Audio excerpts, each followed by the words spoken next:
হ্যাঁ, আজকে একটা স্পেশাল অনুষ্ঠান হচ্ছে। আর এই অনুষ্ঠানে যেটা না হলেই নয়, এটা তো একটা আকর্ষণীয় বিষয় যে কী হবে সেটা দেখার। যাই হোক, এটা একটা নিয়মের মধ্যেই পড়ে। তো সবাই এসছে।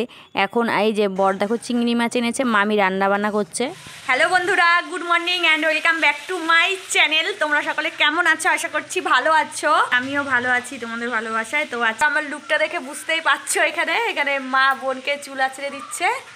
তো যাই হোক, আজকে সুন্দর করে স্নান করে সিঁদুর টিঁদুর পরে রেডি হয়ে নিয়েছি। আজকে একদম 9th মান্থ বেবি শাওয়ার হচ্ছে। দেখো সব কিছু মামি রান্নাবান্না করছে আর আমি এখন রেডি হচ্ছি সিঁদুর টিঁদুর পরে। এখন শাড়িটা পরলেই আমি রেডি হয়ে যাব। কি হয়েছে?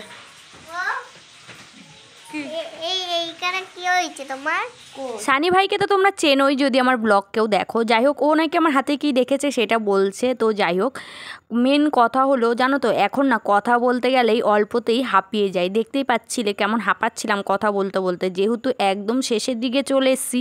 আর এখন একটু কষ্ট হয়, ওঠা বসা শোয়া খাওয়া দাওয়া সবটাই একটু কষ্ট হয় জানো তো। মামি এখানে রান্নাবান্না করছে আমার স্বাদের জন্য, মামি রান্না করবে। আর এইখানে দেখো বর চিংড়ি মাছ এনেছে, বড় চিংড়ি পায়নি, চিংড়ির মালাইকারি হবে। তো যেরকম চিংড়ি পেয়েছে ওটা দিয়েই কাজ চালিয়ে নেবে এখন।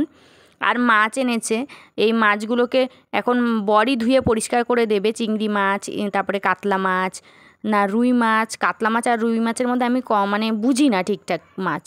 তো যাই হোক, যেহেতু মাছটা অত একটা বাজার করা হয় না, বর যা আনে আমি শুধু ধুয়ে বেছে রান্না করার কাজ আমার এটাই। যাই হোক, এখন বর সব পরিষ্কার করবে আর আমার মেজো মামি এসে মেজো মামি সমস্ত কিছু রান্নাবান্না করবে।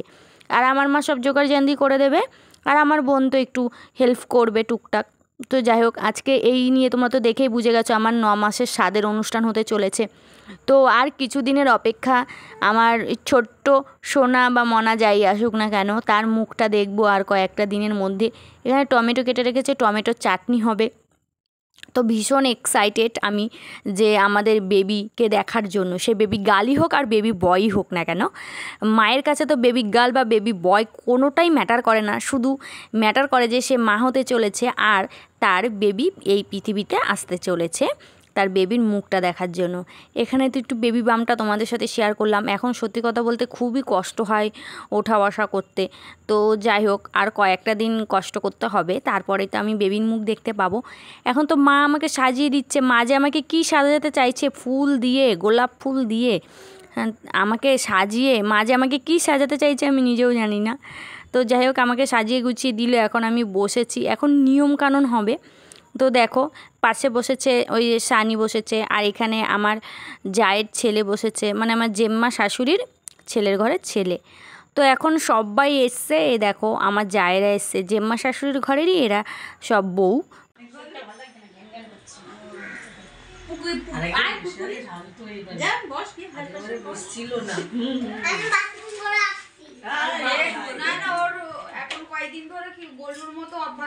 তো কী কী রান্না হয়েছে সেটা একটু তোমাদের সাথে শেয়ার করি। 9 রকমের ভাজা হয়েছে, 9 রকমের মিষ্টি দেখে খুবই লোভ লাগে। মনে হয় যেন সব মিষ্টিগুলো আমি একাই খাবো, কাউকে দেবো না। কিন্তু খাওয়ার সময় বিশ্বাস করো, প্রত্যেকটা মিষ্টি থেকে একটু একটু ভেঙে খেতে হয়। গোটা একটা মিষ্টি খেয়ে নেওয়ার পর আর 9 রকমের মিষ্টি মোটেও খেতে পারি না। এখানে দই আছে, পায়েস আছে, মাছের ঝোল আছে, চিংড়ি মাছের মালাইকারি আছে, চাটনি আছে, পাঁপড়, মিষ্টি, দই সবটাই কিন্তু আছে। আর আমার দই তো খুব পছন্দের একটা খাবার, আর দই আমি খাবোই। মানে দইটা আমি কারোর সাথে ভাগ করব না, এটাই আমার ইচ্ছা। আর আমি দই খেতেও পারি। আর জেম্মা শাশুড়ির ঘরের ছেলের বউরা এসছে বললাম না, এই জেম্মা শাশুড়ি। জেম্মা শাশুড়ি সবার আগে আমাকে আশীর্বাদ করছে, কেননা বাড়ির মধ্যে সব থেকে বড় হলো জেম্মা শাশুড়ি। তাই জেম্মা শাশুড়ি, এই দেখো আমি প্রণাম করতে যাচ্ছি তো প্রণাম করতে পারছি না। জানোই তো কত কষ্ট হয় বসে, ভীষণই কষ্ট হয় জানো তো। ঝুঁকে প্রণাম করতে পারিনি, তাও মানে পাটাকে আমি ভালো করে ছুঁতেই পারিনি, তাই আর কাউকে প্রণাম করিনি, কেননা খুবই কষ্ট হচ্ছিলো প্রণাম করতে, ওরকম ঝুঁকে ঝুঁকে। এবার দেখো আমার মামি আমাকে আশীর্বাদ করছে, কেননা মামি আর আমার মা একটু প্রবলেম আছে, তো মা পারবে না আশীর্বাদ করতে। ওই জন্য মেজো মামি সব রিচুয়ালসগুলো মেজো মামি আমার পূর্ণ করছে। মা দেখিয়ে দেখিয়ে দিচ্ছে আর মেজো মামি সবটাই করছে। তো মেজো মামি রান্নাবান্না করলো আর আমার মামি আর কি সবটা, মামির জন্যই এই 9 মাসের স্বাদটা আমার সম্পূর্ণ হলো। না হলে হয়তো 9 মাসের স্বাদটা আমার স্বপ্নই থেকে যেত, পূর্ণ হতো না। তো যাই হোক, আমি খুবই লাকি যে আমার মামিরা খুবই হেল্পফুল আর খুবই ভালোবাসে আমাকে, তার জন্য।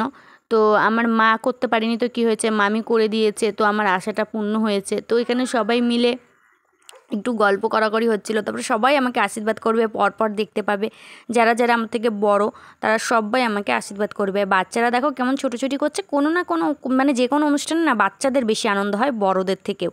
আর যেটা বলছিলাম জানো তো, এই 9 মাসে এসে গেছি, এখন আর কয়েকটা দিনের অপেক্ষা। এই দেখো এই দিদিটাও আমাকে আশীর্বাদ করছে, এটাও কিন্তু আমার যা হয়। তো জায়ের বাচ্চা আছে, একটা ছেলে একটা মেয়ে, ওরাও আসেনি, মানে একটা মেয়ে এসে, ছেলেটা আর আসেনি। আর এখানে ওই যে ছোট্ট সোনাটাকে দেখছে আমার পাশে বসে আছে, ওর মা, এটাও আমার যা হয়। তো যাই হোক, সবাই যারা যারা বড় আমাকে সবাই আশীর্বাদ করছে। আর তোমাদের কিন্তু অবশ্যই জানাতে হবে তোমরা কি গেস্ট করছো, আমার বেবি গার্ল না বেবি বয় হবে। আর দেখো আমি নিচে বসে খেতে পারবো না, তারপরে ডাইনিং টেবিলে সব রিচুয়ালসগুলো পালন করার পর ডাইনিং টেবিলে দিয়েছে, কেননা নিচে বসে খাওয়ার একদমই অভ্যাস নেই আমার। আর এই সময় তো আরও আগেই পারবো না, ওর জন্য বসেছি। আর দেখে না খাবারগুলো লোভ লাগছে, মনে হচ্ছে সব খাবারই আমি খেতে পারবো, কিন্তু কিচ্ছু খেতে পারিনি, সবই আমার বোন খেয়েছে, আমি সবটা পারিনি বলে। আর এখানে এই রিচুয়ালসটা না করলেই না, জানো তো। দেখো প্রণাম করে নিলাম, এটা হলো একটা মজার রিচুয়ালস, জানি এটা সত্যি হয় না, কিন্তু এটা একটা মজা করে সবাই আর কি রিচুয়ালসটা করে। দেখো আমি কি তুললাম, বাবা, এই যে নোড়াটা তুললাম, আর নোড়া তুললে নাকি সবাই বলে বেবি বয় হয়, তো দেখাই যাক কি হয়। তো যাই হোক, এইটা একটা মজার মধ্যেই পড়ে, এটা মোটেও সত্যি হয় না, কোনো সময় আবার সত্যিও হয়ে যায় অনেকের ক্ষেত্রে। তো যাই হোক, এই যে মা, দেখো তো মা তো নাতিকে পেয়ে খুবই খুশি, নাতিকে এখন আদর করছে। সে নাতনিকে পেলেও অখুশি হতো না, নাতিন সবাইকে পেলেই খুশি, এখন তো মা খুব আদর করছে। এটা মানে মজা করে করা হয়, জানো তো। তো তোমরা কে কি গেস্ট করছো অবশ্যই বলবে, আমার বেবি গার্ল না বেবি বয় হবে, তোমরা কি বুঝতে পারছো, মানে তোমরা কি অনুভব করছো অবশ্যই কিন্তু কমেন্ট সেকশানে জানাবে। আর আগের একটা ভিডিও বেবি বাম আর বেবি মুভমেন্টটা শেয়ার করেছিলাম, ওই ভিডিওটা তোমরা ভরে ভরে ভালোবাসা দিয়েছো, এই ভিডিওটাও তো তোমরা ভরে ভরে ভালোবাসা দিও।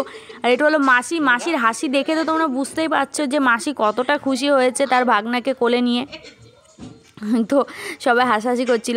আর আজকে দেখো ফাইনালি আর 2-3 দিন পরেই আমার ডেলিভারি হবে, ওর জন্য ছাদে চলে এসেছি বরের সাথে একটু ভিডিও করতে। আমার বর একদমই ভিডিও করতে চায় না, তো জোরজবস্তি করে ওকে ভিডিও করছিলাম। যাই হোক, ব্লগটা তোমাদের কেমন লাগলো তোমরা কমেন্ট সেকশানে জানিও, যদি ভালো লাগে একটা লাইক কমেন্ট শেয়ার করে আমার পাশে থেকো। সকলে ভালো থেকো, সুস্থ থেকো, দেখা হচ্ছে পরের দিন নতুন ব্লগের সাথে।